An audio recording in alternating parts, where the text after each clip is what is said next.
અને હવે વાત કરીએ છોટાઉદેપુરના નસવાડી તાલુકાની, જ્યાં સરકાર દ્વારા નળ સે જળ યોજનાના દાવા કર્યા છતાં સ્થાનિકોને પાણી માટે સંઘર્ષ કરવાની સ્થિતિ જોવા મળી રહી છે। આધુનિક સમયમાં જ્યાં નળ ખોલતા જ પાણી આવી જાય, ત્યાં છોટાઉદેપુરનું નસવાડી ગામ, જ્યાં મરણ પથારીએ પડેલા માણસને તો શું, પશુઓને પણ પીવાના પાણી માટે વલખા મારવાની સ્થિતિ સર્જાઈ છે। નસવાડીના કુકરદા ગામમાં લગભગ 5000થી વધુની વસ્તી હોવા છતાં આજે પણ આ ગામમાં પાણી જેવી પાયાની સુવિધા નથી પહોંચી। જ્યાં એક તરફ એઆઈ અને આધુનિકતાની વાતો થાય છે, ત્યાં સ્થાનિક મહિલાઓને આજે પણ 1 કિલોમીટર દૂર જઈને પાણી લાવવું પડે છે।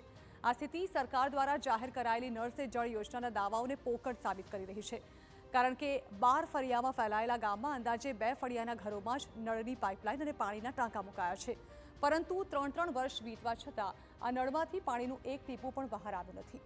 હજુ તો ઉનાળાની શરૂઆત છે, જ્યાં કાળઝાળ ગરમીમાં પાણીના કુદરતી સ્ત્રોતો સુકાઈ જશે, ત્યારે માણસોને પણ પાણી માટે રઝળપાટ કરવો પડે, અને આવી સ્થિતિમાં પશુઓ માટે પણ પાણી મળવું અઘરું થઈ ગયું છે। પાણીની સુવિધા જે કરેલી છે, જે નળ સે જલ, એમાં પાણી આવતું નથી, અને બાકીના 2 ફળિયાની અંદર પાણી સુવિધા આપેલી છે, એમાં પણ આ સમસ્યા છે, અને 10 ફળિયા જે બાકી રહી ગયેલા છે એમાં તો નળ જ નથી, ત્યાં જલ ક્યાંથી જાય। અને જે પાછલા બુડાબરા ફળિયામાં જે ટાંકી બનેલી છે, તો ત્યાં આગળ તો પાણી હજી પહોંચેલું નથી, ટાંકી બનેલી છે, તો આ વિસ્તારમાં જે પાણીની ખૂબ જ સમસ્યા છે।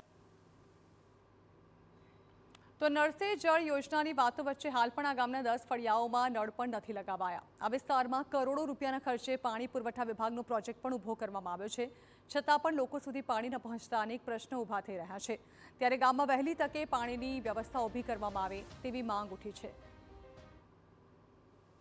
અમારે પાણી જે નોંધી કોતર છે જૂના કુદરતી, એમાં જો આ બોર ડંકીમાં પાણી અટાઈ જાય એટલે છેક કોતરમાં 1/2 કિલોમીટર સુધી લેવા જવું પડે। અમુક જે બોર મોટર છે એમાં ચાલે છે, એટલે પાણીના હવાળા છે એમાં ઢોર ઢાખરને પીવા અમુક ટાઈમે કામ લાગે છે, પણ એવી પરિસ્થિતિ હોય કે એ બી બોર મોટર બગડી ગયું હોય તો ત્યાં બી પાણી મળતું નથી। એટલે ખરેખર સરકારશ્રીમાં અમે એવી રજૂઆત કરવા માગીએ છીએ કે જે નળ કનેક્શન જો કાયદેસર થતું હોય અને અમને પાણી મળે તો આવી બધી બૂમ પાડવાની જરૂર રહેતી નથી।